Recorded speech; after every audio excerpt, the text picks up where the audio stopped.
Chapter 3 पढ़ेंगे। Chapter 3 का नाम क्या है? दो चर वाले रैखिक समीकरण। इस चैप्टर से टोटल 7 नंबर के प्रश्न पूछे जाएंगे। फर्स्ट 3-3 नंबर का 2 है और एक 1 नंबर का है। टोटल कितना नंबर? 7 नंबर का हो गया। तो ये पढ़ना है कि दो चर वाले रैखिक समीकरण, इसका मतलब दो चर, चर को किसको बोलते हैं? ABCD वाला को। तो यहाँ पर चरों की संख्या कितनी होगी? दो चर वाले रैखिक समीकरणों को ही कहते हैं।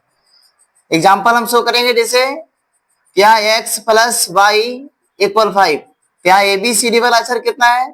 2 है, इसलिए इसे हम दो चर वाले रैखिक समीकरण कहेंगे। क्लियर है? आगे पढ़ेंगे। दो चरों का मान समझना हमें कि चरों का मान ज्ञात करने का कुछ विधियां जानना है इसमें।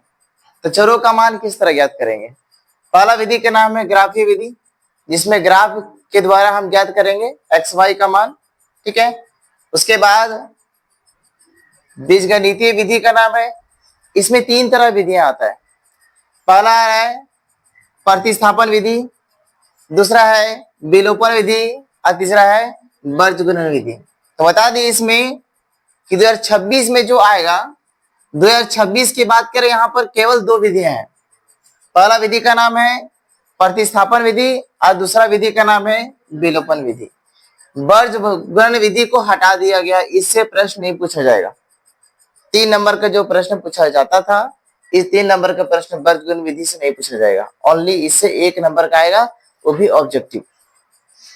नेक्स्ट हमारा है कि यदि दिए गए रैखिक समीकरण a1x b1y c1 = 0 और इसी तरह का समीकरण एक रैखिक समीकरण को प्रदर्शित करते हैं तो निम्न स्थितियां उत्पन्न हो सकती है। तो स्थिति किस प्रकार से आ सकती है? पहला, दूसरा और तीसरा।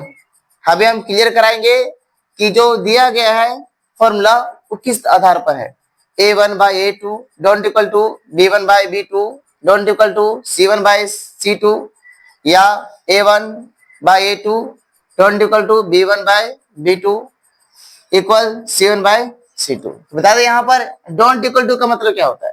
डोंट इक्वल टू का मतलब होता है कि दोनों आपस में बराबर नहीं है।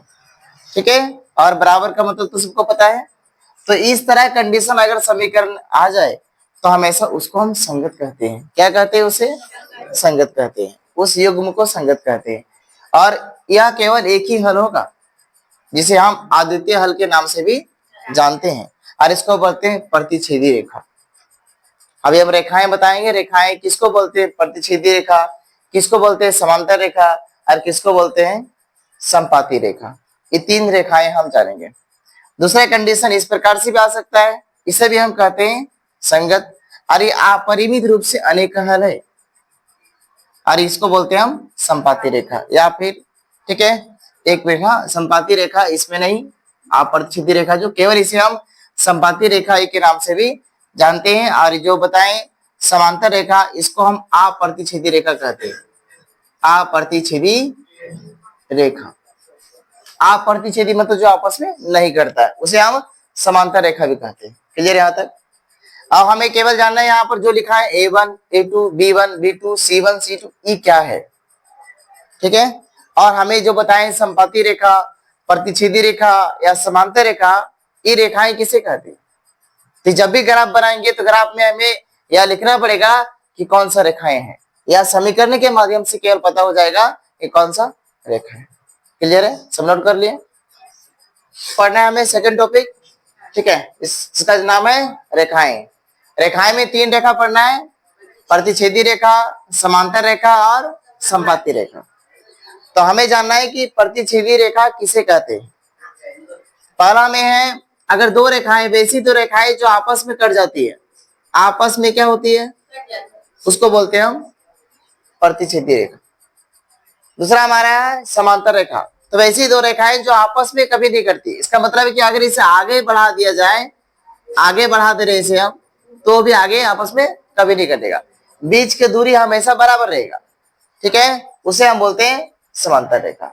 संपाती रेखा का मतलब होता है कि एक रेखा मान लो आगे से गया, उसके पीछे से एक और रेखा गया, उसके पीछे से एक और रेखा गया, मतलब एक ही बिंदु पर, एक ही बिंदु पर अगर बहुत सारी रेखाएं जाती है तो सभी रेखाओं को हम बोलते हैं संपत्ति रेखा। क्लियर है? संपत्ति रेखा किसे बोलते हैं इसे। अब हमें मान निकालना पड़ेगा, क्योंकि क्लास 9 में हम सीख चुके थे पहले भी कि ए का मान, बी का मान और सी का मान किस तरह से निकालता है। अभी समीकरण 1 से निकालेंगे हम ए, बी और सी का मान। समीकरण 1 में जैसे ए का मान, इस समीकरण हमारा 1 है और इस समीकरण हमारा 2 है। हमेशा 2 समीकरण ही दिया जाएगा, 2 समीकरण से निकालना है। तो ए का मान जो एक्स के बगल में रहता है, एक्स के बगल में कितना है, ए का मान हो गया हमारा 3। वाई के बगल में कितना है, तो हमारा बी का मान हो गया हमारा 2, और सी का मान जो बराबर के बाद रहता है उसी का मान होता है, तो हमारा सी का मान हो गया 5। तो इस समीकरण 1 से लिए या 2 से लिए, 1 से लिए हैं, तो 1 से मतलब सब में 1 देंगे, A1, B1 और C1। ठीक है। अब यहाँ पर A2, B2 एंड C2 इस समीकरण 2 से लेंगे, तो x के बगल में कितना है, अब 2 लिख देंगे, और y के बगल में कितना है, -3 है, और c हमारा कितना है, 7 है। क्लियर हो यहां तक। अब हमें इस फॉर्मूला का यूज करना है। A1 कितना है, फॉर्मूला होता है A1/A2, B1/2, B2 और C1 बाय, तो A1/A2 मतलब 3/2 इक्वल देंगे, और B1/B2 2/3 5/7।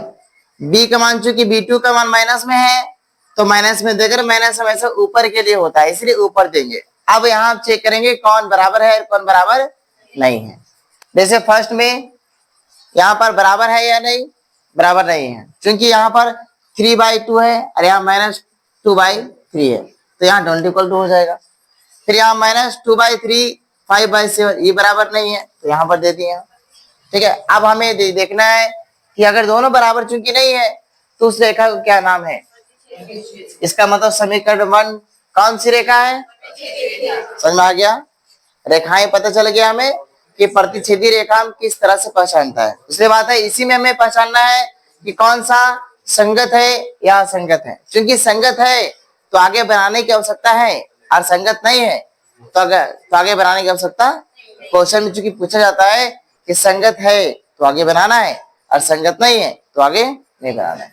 तो हम पहले बता चुके हैं कि प्रतिच्छेदी रेखा को हम संगत कहते हैं, प्रतिच्छेदी रेखा को, संपाती रेखा को भी क्या कहते हैं, और समांतर रेखा को हम बोलते हैं असंगत। क्लियर है। अब समीकरण 2 उसी प्रकार से निकालेंगे डायरेक्टली, क्योंकि ऑब्जेक्टिव क्वेश्चन आएगा 1 नंबर इससे, तो डायरेक्टली हम बना सकते हैं। यहाँ A1, A2, B1, B2, C1, C2 नहीं मान निकालें, डायरेक्टली बनाएं तो भी हमारा बना जा सकता है। जैसे A1 का मान कितना है 2 और A2 का मान कितना है, तो यहाँ पर कितना हो जाएगा 2/4। इस समीकरण 1 था हमारा, इस समीकरण 2 से बना रहे भी हम। फिर यहाँ पर कितना है A2 B1 का मान -3, तो यहाँ लिख देंगे हम -3, और यहाँ पर है -6, यहाँ पर है 8 और यहाँ पर है 9, तो यहाँ 8/। अभी इसको कटेगा 2 और 2 बार में कटेगा, 2 1 2 होता है, 2 2 4 होता है। फिर इसको भी कटेगा, ठीक है, 3 कटे 1 में 3 और 2 बार में कटेगा, माइनस माइनस भी कट गया हमारा। तो क्या बचा हमारे पास, बच गया 1/2 8/9 है ना। फर्स्ट बराबर है सेकंड बराबर, तो फर्स्ट बराबर है सेकंड बराबर नहीं है, किस में होता है, तो पता चल गया कौन सी रेखा है, पता चल गया समांतर रेखा है हमारा। तो रेखाएं का इस तरह से पहचान करते हैं। समीकरण अगर दिया हो तो उनसे हम रेखा की पहचान करेंगे पहला, ठीक है। उसके बाद